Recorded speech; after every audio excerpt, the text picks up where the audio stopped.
Biology एक science की branch है जो लिविंग थिंग्स से जिसमें हम लिविंग थिंग्स के बारे में स्टडी करते हैं। ठीक है, बायोलॉजी एक ग्रीक वर्ड है। बायोस का मतलब है लाइफ एंड लोगोस का मतलब है स्टडी। तो बायोलॉजी का मतलब हुआ स्टडी ऑफ लाइफ। अब लाइफ में लिविंग ऑर्गेनिज्म और नॉन लिविंग ऑर्गेनिज्म में फ़र्क क्या होता है? क्योंकि हम बायोलॉजी में लिविंग ऑर्गेनिज्म के बारे में पढ़ते हैं, पर हम उन नॉन लिविंग ऑर्गेनिज्म के बारे में भी पढ़ते हैं जो कहीं ना कहीं हमारे लिविंग ऑर्गेनिज्म से किसी न किसी तरह कनेक्टेड होते हैं, जिसे इकोसिस्टम हम कहते हैं। सो अगर हम देखें कि लिविंग ऑर्गेनिज्म को हम कैसे पहचानें, तो उनकी कुछ खासियतें होती हैं। जैसे कि फर्स्ट हमारे पास आ जाता है डाइजेशन। लिविंग ऑर्गेनिज्म में डाइजेशन का प्रोसेस होता है। सेकंड में हमारे पास आ जाता है रेस्पिरेशन। लिविंग ऑर्गेनिज्म में रेस्पिरेशन यानी कि एक्सेल और इनहेल ऑफ गैसेस होता है। उसके अलावा मेटाबॉलिज्म होता है। मेटाबॉलिज्म में दो चीज़ें आ जाती हैं, एक एनाबॉलिज्म, दूसरा कैटाबॉलिज्म। एनाबॉलिज्म किसी मॉलिक्यूल के बनने को, किसी चीज़ के बनने को कहते हैं, मॉलिक्यूल बनते हैं या फिर मॉलिक्यूल टूटते हैं। तो कैटाबॉलिज्म किसी चीज़ के टूटने को कहते हैं। तो और रेस्पिरेशन का प्रोसेस भी मेटाबॉलिज्म के अंदर होता है। उसके अलावा लिविंग ऑर्गेनिज्म और क्या करते हैं, मूवमेंट करते हैं। मूवमेंट जो है वो ज़रूरी नहीं कि एक जगह से दूसरी जगह ओवरऑल वो चीज़ मूव हो। प्लांट्स जो होते हैं वो लाइट की तरफ रिस्पॉन्ड करते हैं, वो भी मूवमेंट होती है। तो लिविंग ऑर्गेनिजम्स मूवमेंट भी करते हैं। उसके बाद एक ग्रोथ, लिविंग ऑर्गेनिजम्स ग्रोथ करते हैं।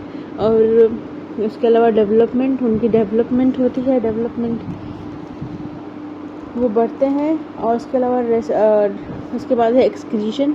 एक्सक्रीशन यानी कि वेस्ट प्रोडक्ट, जैसे कि हम डाइजेशन है, डाइजेशन होती है तो कुछ वेस्ट प्रोडक्ट बचते हैं तो एक्सक्रीट होते हैं। तो एक्सक्रीशन का प्रोसेस भी नॉन लिविंग ऑर्गेनिजम्स में ही होता है।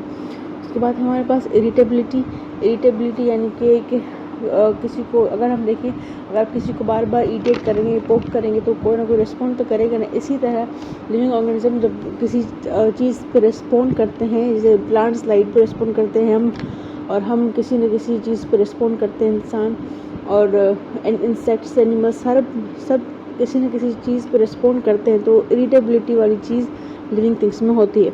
उसके बाद हमारी रिप्रोडक्शन यानी कि अपने जैसी ही दूसरी नस्ल बनाना, तो वो भी लिविंग ऑर्गेनिजम्स का ही काम है।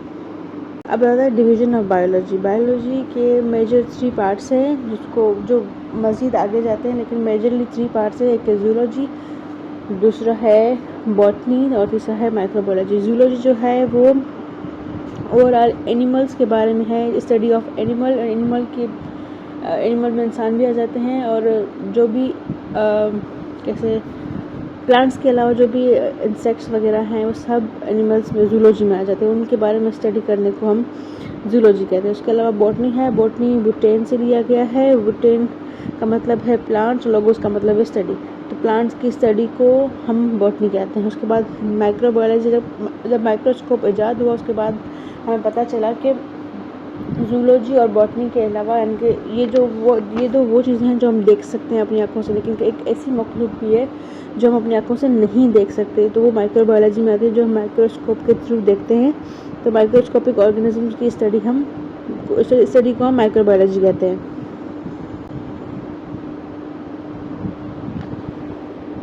उसके बाद हमारे पास आता है ब्रांचेस ऑफ बायोलॉजी।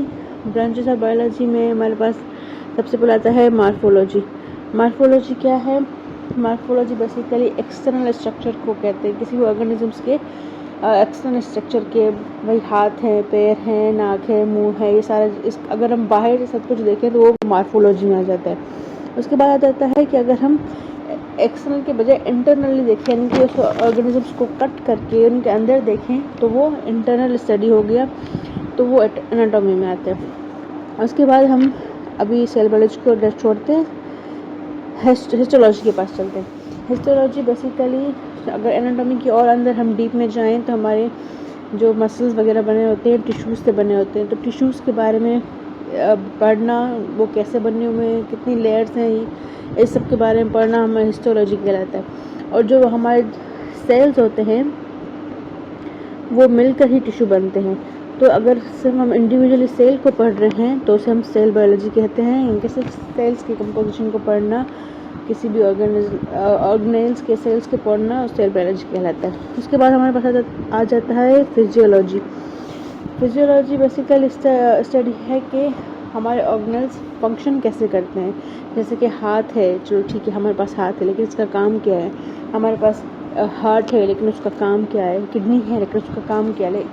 तो इन चीज़ों के फंक्शंस के बारे में पढ़ने को हम फिजियोलॉजी बोलते हैं। इसके अलावा टैक्सोनॉमी बेसिकली क्लासिफिकेशन की स्टडी को बोलते हैं, जिसे हमने डिफरेंट स्पीशीज़ को, different group of living organism को डिवाइड कर दिया, ग्रुपिंग कर दी, उनकी नेमिंग कर दी। ये सारी चीज़ें टैक्सोनॉमी में आ जाती हैं। तो अगर हम ऑर्गेनिजम्स की क्लासिफिकेशन के बारे में पढ़ें तो वो टैक्सोनॉमी होगी। उसके बाद आ जाता है जेनेटिक्स। जेनेटिक्स लिया गया है जीन से। बेसिकली हमारी जीन्स हमें किससे मिलती है, हमारे पेरेंट्स से मिलती है। तो जीन कैसे काम करती है, transfer of characters from parents to offspring कैसे जाते हैं, ये सब हम जेनेटिक्स में पढ़ते हैं। उसके बाद आ जाता है डेवलपमेंटल बायोलॉजी। डेवलपमेंटल बायोलॉजी में हम फॉर्मेशन पढ़ते हैं एंड डेवलपमेंट पढ़ते हैं एम्ब्रियो की। क्योंकि अब जब एक इंसान बनता है ज़ाइगोट से लेके ह्यूमन बीइंग तक, वो 9 महीने का पूरा प्रोसेस होता है। वो उस पूरे के बारे में पढ़ना एम्ब्रियोलॉजी कहलाता है और एम्ब्रियोलॉजी बेसिकली डेवलपमेंटल बायोलॉजी होता है। उसके बाद एनवायरमेंटल बायोलॉजी आ जाता है। एनवायरमेंटल बायोलॉजी में हम पढ़ते हैं relationship between living things and non living things. तो देखिए हम बायोलॉजी में सिर्फ लिविंग थिंग्स नहीं पढ़ते, हम लिविंग थिंग्स और वो नॉन लिविंग थिंग्स पढ़ते हैं जो किसी न किसी तरह लिविंग थिंग्स से एसोसिएटेड होते हैं। उसको बेसिकली इकोलॉजी भी बोलते हैं। उसके बाद आ जाता है हमारा पैलेंटोलॉजी। पैलेंटोलॉजी में हम क्या पढ़ते हैं, पास्ट ऑर्गेनिक लाइफ के बारे में पढ़ते हैं जो टोटली फिनिश हो चुकी है, जो उनकी नस्ल पूरी तरह ख़त्म हो चुकी है, जिनके सिर्फ हमारे पास कुछ चीज़ें पढ़े हैं, जैसे कि फॉसिल्स वगैरह। उनके बोन्स हमें कभी किसी जगह पर मिल रहे होते हैं, कभी किसी जगह पे। तो उन बोन्स के थ्रू जो हम स्टडी करते हैं उसे पैलेंटोलॉजी बोलते हैं। अब वैसे प्लांट्स भी काफ़ी हैं जो बिल्कुल ख़त्म हो चुके हैं, ऐसे एनिमल्स भी हैं जो ख़त्म हो चुके हैं। तो अगर हम प्लांट्स के बारे में पढ़ेंगे तो पैलेंटोबॉटनी कहलाएगा, और अगर हम उनके बारे में एनिमल्स के बारे में पढ़ेंगे तो प्लांटोजूलॉजी कहलाएगा। उसके बाद आ जाता है हमारा बायोटेक्नोलॉजी। बायोटेक्नोलॉजी में हम क्या पढ़ते हैं, बेसिकली इसमें हम मैनिपुलेशन करते हैं जीन की, डीएनए की, और उसे अपने हिसाब से चेंज करके वो बनाते हैं जो हमें चाहिए होता है। जैसे कि हमने वैक्सीन बनाई, ठीक है, वो भी बायोटेक्नोलॉजी में आ जाता है। जैसे कि हम डायबिटीज़ के पेशेंट होते हैं, उनके पास हम उन्हें इंसुलिन इंजेक्ट करते हैं। तो इंसुलिन आता कहाँ से, बेसिकली वो बैक्टीरिया से बनाया जाता है, उनके डीएनए से छेड़छाड़ करके। तो इसी छेड़छाड़ को, टेक्निकल छेड़छाड़ को हम बायोटेक्नोलॉजी बोलते हैं। उसके बाद आ जाता है हमारा social biology. Social biology behaviour को देखता है, behaviour of living organism between different living organisms. यानी कि अगर हम इंसान हैं तो हमारे दूसरे इंसान के साथ कैसा बिहेवियर है, हमारे एनिमल के साथ क्या बिहेवियर है, या हमारा प्लांट्स के साथ क्या बिहेवियर है। तो ऑर्गेनिजम्स का बाकी ऑर्गेनिज्म से जो बिहेवियर होता है वो हम सोशल बायोलॉजी में पढ़ते हैं। उसके बाद आ जाता है पैरासाइटोलॉजी। पैरासाइट्स वो होते हैं बेसिकली जो एक और दूसरे लिविंग ऑर्गेनिजम्स पे डिपेंड करते हैं, उनसे फ़ायदा लेते हैं और उन्हें नुकसान पहुंचाते हैं। जैसे कि हमारा कोरोना हो गया, उसने हमसे फ़ायदा लिया और हमें नुकसान पहुंचाया। ऐसे कि मॉस्कीटो हो गया, वो हमें काटता है, हमसे हमारा ब्लड लेता है, हमसे फ़ायदा लेता है और बदले में हमें बीमारी दे जाता है। तो पैरासाइट्स के बारे में पढ़ने को पैरासाइटोलॉजी बोलते हैं। अगेन दूसरा हमारे पास है फार्माकोलॉजी। फार्माकोलॉजी में हम सारी ड्रग्स के बारे में पढ़ते हैं, मेडिसिन के बारे में पढ़ते हैं, उनके साइड इफ़ेक्ट्स के बारे में पढ़ते हैं कि कि हमें ये ड्रग किस पेशेंट को देनी चाहिए, कितनी मिक़दार में देनी चाहिए, इन सब के बारे में फार्माकोलॉजी में हम पढ़ते हैं। उसके बाद आ जाता है हमारे पास molecular biology. Molecular biology basically हम इसमें क्या पढ़ते हैं, ऑर्गेनिक मॉलिक्यूल्स के बारे में पढ़ते हैं। ऑर्गेनिक मॉलिक्यूल्स कौन से होते हैं, जिसमें मेन एलिमेंट कार्बन हो और वो हाइड्रोजन के साथ कोवलेंट बॉन्ड बना रहा हो। इसमें हम बेसिकली चीज़ों के स्ट्रक्चर के बारे में पढ़ते हैं कि वो बनी कैसे हुई हैं, ताकि हमें उनके फंक्शंस का पता चले कि वो ऑर्गेनेल्स कैसे फंक्शन करते हैं।